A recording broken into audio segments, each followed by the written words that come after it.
in my personal opinion, of course. But let's go ahead and kick things off here as we're going to be checking out the perspective of Burnsoff now, who is looking to have some fun here and maybe the shield. Yeah, actually, yes, he does have the shield. That's awesome. And he's going to be using that ASM-1 submachine gun. Now, this submachine gun, I feel, has the best use of the red dot. It kind of reminds me, and dare I say this, of the COD 4 MP5, you know, the way that gun felt. Right. It just has that same kind of flow for it for me. I don't know what it is about the gun, but I just love using a red dot on it. Who knows, maybe in a couple months people will just completely, you know, just trash my theory. But for right now, that's what I like. And Neslo is going to get picked off, and he had the ball in hand, and he ends up giving that one away to Burnsoff. Burnsoff needs to try and do some juke moves. He has been able to slide around. He does have the shield available to use, and doesn't actually decide to use it in that situation, so the ball is going to bounce away. It's back in the hands of Theory, who tries to throw it away. He's managed to do that. Has Stim available to use. Is he going to pop it? It doesn't look like he's going to do it just yet, but he is going to go for that double jump up top, connects with a kill. Nicely played. That's going to be the two-piece for Theory, surely. Last player alive, the player with the ball, but he's going to get away. Theory not able to do so. That's Burnsoff using those juke moves, and there you see the shield, and should have arguably kept that one out, Golden Boy. Yeah, well, I don't know if you can have the shield out in the air. I actually am pretty curious about that. I think that's why the shield probably went away. But look at that ASM-1 just absolutely tearing up there as Burnsoff manages to find his target. He is going to have to survive a medal, meaning that he stayed alive throughout that entire encounter, was pretty much near death, and was able to live through that one. Now, one of the guys on Twitter actually asked me, you know, look at the plays from Burns. Can he bait it out? He's done so well. No. But the player from TK turned the corner at the perfect time. It was actually Goonjar. And I was having a laugh with Goonjar yesterday. I was saying, hey, Goon, you don't seem to like playing with the ball. He was like, nope, I run away from the ball. That's my teammates' jobs. Yeah. He actually, it was quite hilarious because I was talking with Neslo about this, and Neslo was like, yeah, you know, I was just like in the middle of a gunfight, and then Goonjar just passed the ball to me like out of nowhere. And then Goonjar was like, I'm not carrying that. Like, are you kidding me? Kroster with a tough decision to make in that situation. Didn't know whether to go for the cap or the melee attack. Sadly, ball down. The siren sounds as well, so that's going to symbolize that, of course, the tidal wave is going to come in. That ball bouncing around. Someone actually fired a grenade at it. And I got an interesting question asked me on Twitter. Can you shoot the ball in uplink? And I think they were referring to what would be cool is if you could throw the ball and then shoot the ball in mid-air.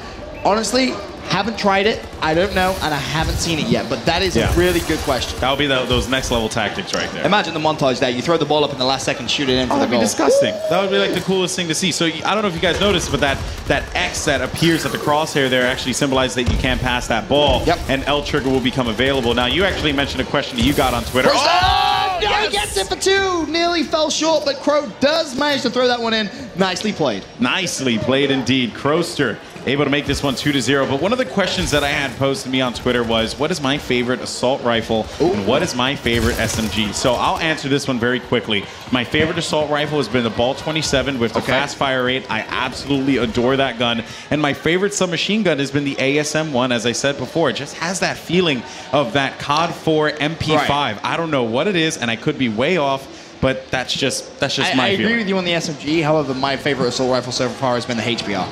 Really? The HBR? I love it. I don't know why. From what I've played so far, it's been the best as Neslo does get shut down. He was trying to get a cap, and you see the aftermath there of that tidal wave, of course. Burnsoff now with the flag, tries to use the shield to his advantage. Oh, I say flag with the ball, sorry.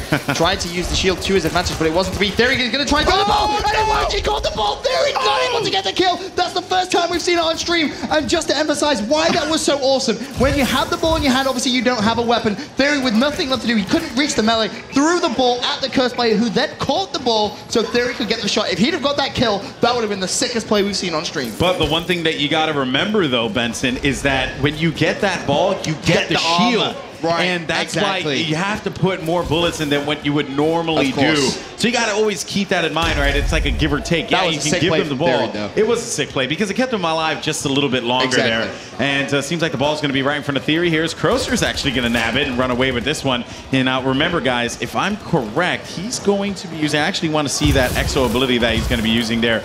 because you know, you can mix and match his abilities so lovely, and that is the cloak. So I wonder what happens if you cloak whilst you have the ball. I don't think that would matter much, because if you have the cloak, you still have the icon, but you still have the icon that says But you got to remember, there is a delay on that icon, like in CTF when you have the flag. So you could juke with cloak quite nicely. Yep, and it seems like the ball's going to get thrown in for the DDoS. Well, not Kobe, but that was like a LeBron 3 points, right? Oh, yeah, that was the actually... basketball? We'll say we'll go Jordan. Jordan? Actually, right, so our producer's telling us Jordan, but real basketball fans would actually say Larry Bird. So, you know what it means? It's Bird. Or Ray Allen for the young folk, you know, because they, you know, the young kids may not know Larry Bird.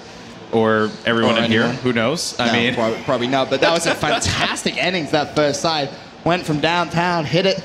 Yeah. And honestly, fantastic. Good reference. Thank you. I tried. 3-0 now in favor of Team Curse. TK with a lot of work to do. We're going to be on board with Gunjar. And Gunjar, he was notorious yesterday for not running an Exo ability. He just stacked on perk, but he is using one. He's going to be using Stim. That's going to try and keep him alive. Obviously gives you increased health regen. So Gunjar not able to pick that one up. Ball already in the hands of Theory, who bounces it off the wall, pulls out his gun. He knows there's a player up there, but be careful, because that's a drone. That tracker drone is such a... Yeah, it's a nuisance, man. It really is. Theory was kind of surprised by that as well. You can see he was taken aback. He's like, what is this blue light? Oh no, it's trying to kill me. Hey, you know what? If it's looking at you and it's something that you have no idea what it is, just shoot that. it. Get rid of it. You do not want that anywhere near you. Oh my goodness. So now looking here and seeing what's going on, score is currently going to be 3-0 in favor of Team Curse. As Neslo has that ball trying to jig around. Tracker Jones going to cause some problems, try to throw it at the player, but he's able to get that kill. Tracker Jones, though, is actually following him. He needs to boost dash his way out of there. And that's something we really haven't been seeing, has been that boost dash being used quite a bit. Jump up top, nice play. He's going to juke that one out now. He could actually choose to pass it here, but decides not to. He hasn't got any armor. And you have to remember, when you pass that ball, your teammate would have got armor. Neslo with no armor, if he passes it, teammate has full armor, could have gone for an easy sort of throw in there, but now Kroster with the ball, he's rushing straight down the right-hand side. Yeah, potentially Kroster! Oh, he gets it! Kroster gets it and gets shut down. That was a huge play coming in from Crow, and that's what I was talking to you about. He understands the mechanics of Advanced Warfare, how to jump, how to strafe in midair, and he's so talented when he has that ball in hand. Yeah, that's something that a lot of people have not quite grasped yet, right? When you're midair, you double jump, you can boost in the air, but Neslo with the Dirty whack. play, but he dropped the ball! No, Neslo's had a nightmare! He gets the melee attack, dropped the ball, could have had a 2-point. Oh, Neslo.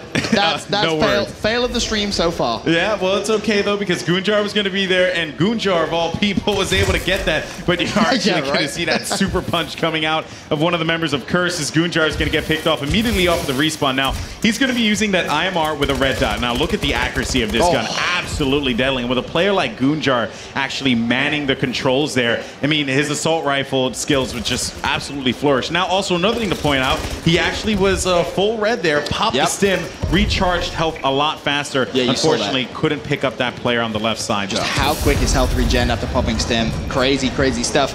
As now we're on board with Kroster. Actually had to do some defensive work here, because it is a player from TK with the ball. Managed to pick up the assist there. Ball bouncing around. Kroster with a player to his right-hand side. Has got Cloak. Is he going to use it here? That could be a nice little use, but now decides to go straight for the ball. Wants to just try and run it home. 4 players actually did go down.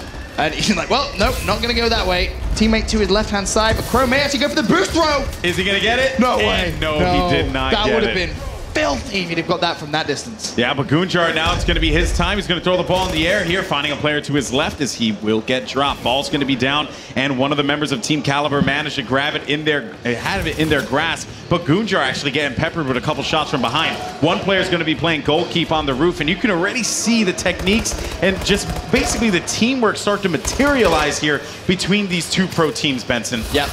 Nice use again of Stim coming in from Gunjar. I haven't seen him throw out that EMP grenade. He's held on to that for a long time, and it's worth mentioning how crucial EMPs can be. Disables all of your exo abilities, including the exoskeleton itself. Meanwhile, Theory, he's decided he wants to use shield, and that's nice use of it. He's managed to juke around the outside. Now, can he get the cap? No! He goes down.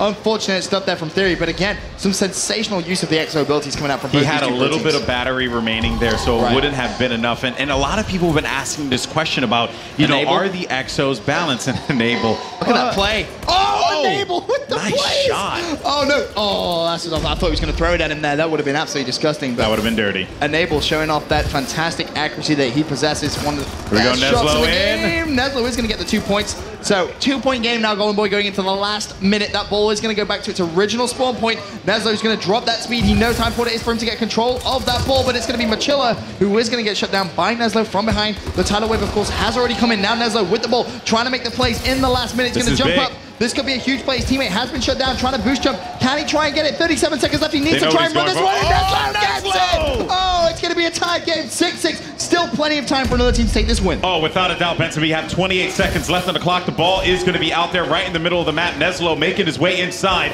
And you are going to have the member of Curse grabbing this one here. Shots are going to be exchanged. Neslo couldn't quite connect as Croster has full shield. Nothing quite yet, but pressure from the left side there as his teammate was actually doing something. No, and he missed.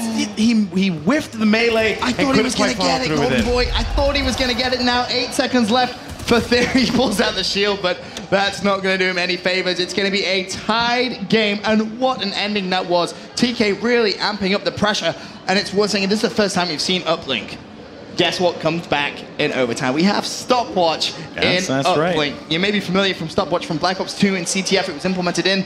As Croster's kind of heartbroken there. He almost managed to grab that win at the last second. But the way Stopwatch works, the whole thing is replayed, and as soon as the first goal goes in, that time is recorded, and then the other team have to try and beat that time. Now, what's interesting is... There's a twist. There is. I'll let you say the twist. The twist. So basically, the twist is that if you run it in, you get 2 points. If you score it, you get 1. That still applies here. So you want to actually run it in, or else the enemy team, if you decide to throw it, the enemy team could potentially, end up actually running it in themselves and win the game. So you got to be very wary about that kind of stuff here. But the same technique should still apply for stopwatch rules, no matter the game type here, whether it's uplink or capture the flag. Uh-oh, Croster's dropped that in a terrible position there. Now Curse is going to have to do defensive work because it's Goonjar who has it in hand. He's going to go for an ambitious sort of throw to get some yardage. He wasn't aiming for that at all. He just didn't want the ball. Typical Goonjar, to be completely honest with you. But that's why he didn't want the ball, because he has accuracy just like that. Yeah, that's right. But unfortunately for Goonjar, he went to pick up the ball again and was caught in the crossfire. That was, I don't know how, but he manages to live just a little bit with that stim, but it was not enough though. And again, you may have it. Oh no! You may pop that stim and think you're going to be safe, but the thing is though, it still applies in the melee from Enable, and he's going to be so close. It's going to be one member of TK there, 2 members of TK, and he couldn't quite do it as Enable is going to get taken out immediately off of the respawn. He's going to have that IMR with that advanced red dot. Remember guys, that advanced red dot, if he decides to just stand still for a little bit, he'll zoom in just a tad bit more, but that won't really come into effect here with how fast-paced Uplink is, and he tries to throw it in, and he whiffs the throw, and Mochilla couldn't quite do it. Come on, but man, the ball do it for our is people. Still dangerous. The people, the ball's still dangerous. Yes. Gross is going to get it. The 2 points now. Just to emphasize your point again, what that means is if TK throw the ball in within that allocated time, that's not going to be enough. They're going to need to do that again. So realistically, what Curse have said is, hey, you now need to run that ball home. Yeah, that's quicker right. than we just did. And the thing is, this is the situation where Enable is going to really thrive, because Enable likes to post up with that IMR and just pick you off from a distance. Expect Enable to play a lot of goal keep and just watch the ball the whole time there. And he's using that tracker drone as well. There you go. That's exactly what he uses, and he picks up first blood. Fantastic plays coming out from Enable. Worth mentioning the time, 1 minute 20. That's how long Curse needs to defend. Enable's going to pick up the second kill as well. Positioning. Third player on the left-hand side. Enable not going to be able to pick him up, though. Now, ball pretty much in TK's park.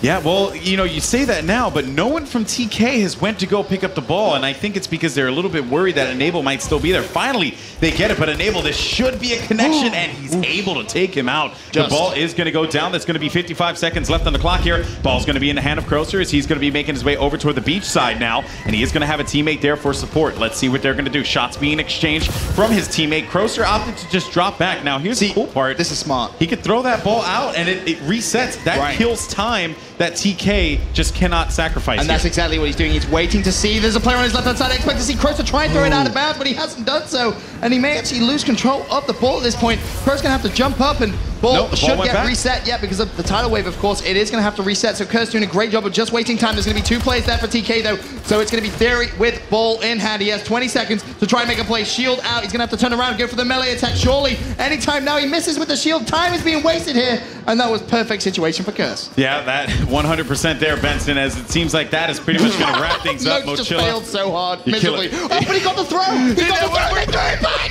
He threw it back at Moch! That was insane! That was like hot potato! That was a little game of hot potato that we have there. Let's just emphasize what just happened. Moch had the ball. He was like, I don't want it. Threw it away. It hit a wall. It bounced back to Moch. So he had it back in his hand. Sees an opposition player. Throws it to the player from TK. That was the player hilarious. from TK is like, I don't want the ball. You take the ball. Threw it back to Moch. And Moch went down. That was an insane moment. It's like, there guys, you're not on the same team. Right? It's like, why are you passing to each other? That was awesome.